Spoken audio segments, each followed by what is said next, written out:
President Trump is expected to meet with Ukrainian President Volodymyr Zelensky on the sidelines of the World Economic Forum in Davos. And the president's envoys are set to meet Russian leader Vladimir Putin in Moscow. This is the latest round of negotiations on the war in Ukraine. It has been a busy morning, to say the least. A short time ago, the president officially launched his so-called Board of Peace. 19 nations attended the signing ceremony, but the only European ally present, Hungary's authoritarian leader Viktor Orban. The absence of any other major European allies was notable there. The board was created to oversee the reconstruction of Gaza, though the president has hinted the scope could be much, much wider. Once this board is completely formed, we can do pretty much whatever we want to do, and we'll do it in conjunction with the United Nations. You know, I've always said the United Nations has got tremendous potential, has not used it.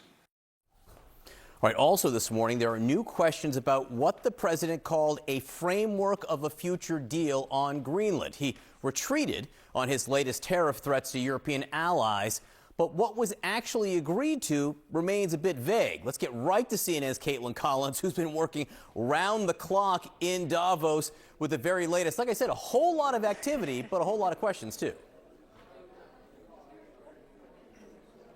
Yeah, John, there is. And I was just in the president's speech as he was sitting down with the world leaders that we know have signed on to this Board of Peace. Many of them were either on that stage or represented by some of their top senior aides on stage there. The White House says that they believe about 30 of the 50 countries, 50-ish, I would say, they didn't specify exactly how many people have been invited, but about 30 of those have signed on to being on the Board of Peace.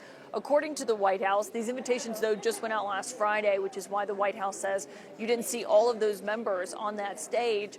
And though the president says that everyone wants to be on the Board of Peace and that he's gotten no rejections almost, or very few, we do know that there are several countries that are at least still skeptical of this and have not yet committed to joining. That includes the United Kingdom, France, Norway, several others, Italy as well, that have not yet said yes to this. One person who has, according to the president, said yes is President Putin of Russia. That is something the Kremlin has not yet confirmed, though they've been talking about using his frozen assets in the United States to pay to be on the Board of Peace after that first 3-year term is up. All of that is still up in the air, and it's still a big question of what exactly the future of the Board of Peace is going to look like. The White House is certainly touting it, and when we were just in the room a few moments ago, we heard not just from President Trump, but from Secretary of State Marco Rubio, Jared Kushner, and Steve Witkoff as well, who, as you noted, John, are headed to Russia later today. They really focused on Gaza and quite an ambitious plan as far as Jared Kushner going through a PowerPoint basically to rebuild Gaza. And one slide that I saw estimated cost probably about $25 billion. It's not clear who exactly is going to pay all of that $25 billion that they have for their vision of reconstructing Gaza.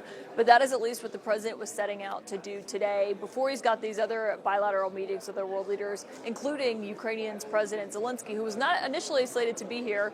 We did just spot him, though, as he is set to meet with the president soon, John. So, Caitlin, as we wait for word on what comes out of that meeting, what is actually known about what kind of deal there is over Greenland, if there is, in fact, a deal?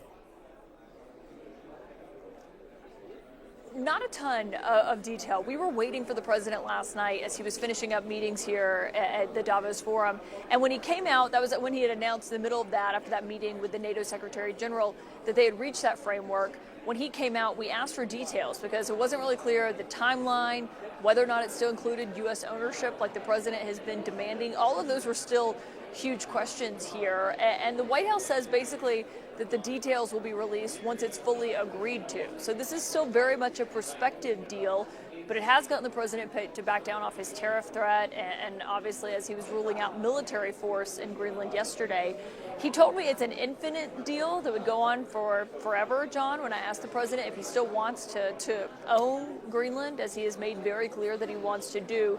So there's still a lot of questions there in terms of what exactly that's going to look like. And I'll tell you, I just spoke to Kevin Hassett, one of the president's top economic advisors here on the sidelines of Davos. He said those details still aren't fully known to him either. And obviously he works in the economic sphere, but the tariff threat that the president had made that relevant to his portfolio. So there are still questions even within the administration of exactly what this deal is going to look like, and of course whether or not it's ultimately agreed to.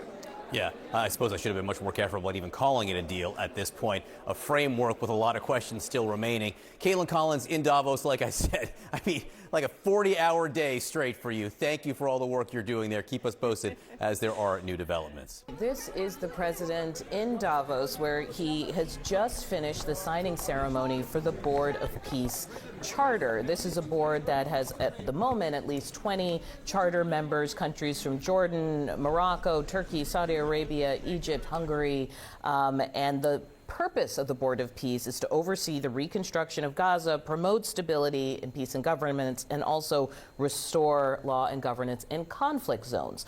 Which brings us to the next point. The president just now in his comments was asked about Ukraine, which obviously is still mired in its war with Russia. The president said that there may be a meeting with Putin today or tomorrow, that he is still, the U.S. is still interested in working on that particular conflict.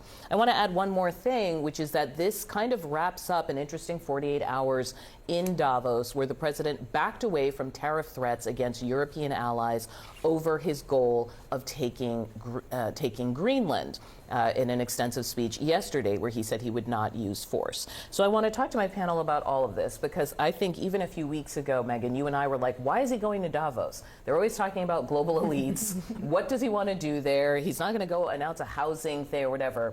It has been a consequential couple of days.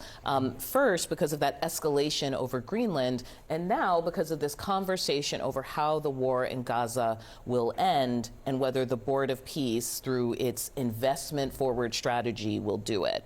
Can you talk, I know Axios is there, can you talk about like sort of the reaction to some of any of this from European allies? I mean, Trump put text to what has been subtext now for a long time, which is that he no longer trusts Europe, and he does not like dealing with Europe. The Board of Peace, going around Western and most of Eastern Europe. His speech yesterday was basically a very lengthy, at times subdued lecture of Europe for not doing enough to support NATO, for not, giving him the Nobel Peace Prize, for not and for not giving putting him in money Greenland. to NATO, not building up their own militaries. Exactly. There is, and this started from the very beginning when J.D. Vance went over to the Munich Security Conference early last year, when he went and basically said that Western Europe is basically in the midst of social decay. And so you are seeing a huge pivot away from those historic allies, because this administration no longer believes that the relationship as it currently is worth it for the United States. I want to play for you guys a moment from his speech as he was doing this charter signing for the Board of Peace, which again was developed by the White House to implement the peace plan that the White House helped develop. And he talks about the United Nations as always having had tremendous potential. And if anything, this was, to me, the softest critique I've heard from him on the United Nations. Let me play it for you guys. I've always said the United Nations has got tremendous potential, has not used it. But there's tremendous potential in the United Nations, and you have some great people at the United Nations. But so far it hasn't. On the 8 wars that I ended, I never spoke to the United Nations about any of them. And you would think that I should have. You would think they could have done those 8 wars, but they couldn't have. And they tried, I guess, in some of them, but they didn't try hard enough. But there's tremendous potential with the United Nations, and I think the combination of the Board of Peace with the kind of people we have here, coupled with the United Nations, can be something very, very unique for the world. We don't know what in conjunction means, given that the White House has pulled out of many UN organizations and aid organizations. What are you going to be looking for, Megan? I mean, I think that he's not wrong that sometimes the UN is slow to move on things. It's a very bureaucratic organization. I don't think that means we should just write it off completely, which I don't think he is suggesting here either. And I think the European allies agree with you, because they're not at the Board of Peace, and they've raised a lot of questions about how is this going to work. Well, I mean, I don't think that they're at the Board of Peace because I don't think that they find it a serious operation or organization. So I think that's probably why they're not there. And also they are tired of being embarrassed and shellacked by the president for no reason after Greenland, and he just continually embarrassed them. So I'm sure that's also why they're not there, and they're also not going to give $1 billion. So I just think that it's just an interesting. I don't think we can create our own UN. I don't think that we have the standing in the world to do that at this juncture. I do think that there needs to be some more emphasis on what the UN's mission is and goal is, and try to make it less bureaucratic.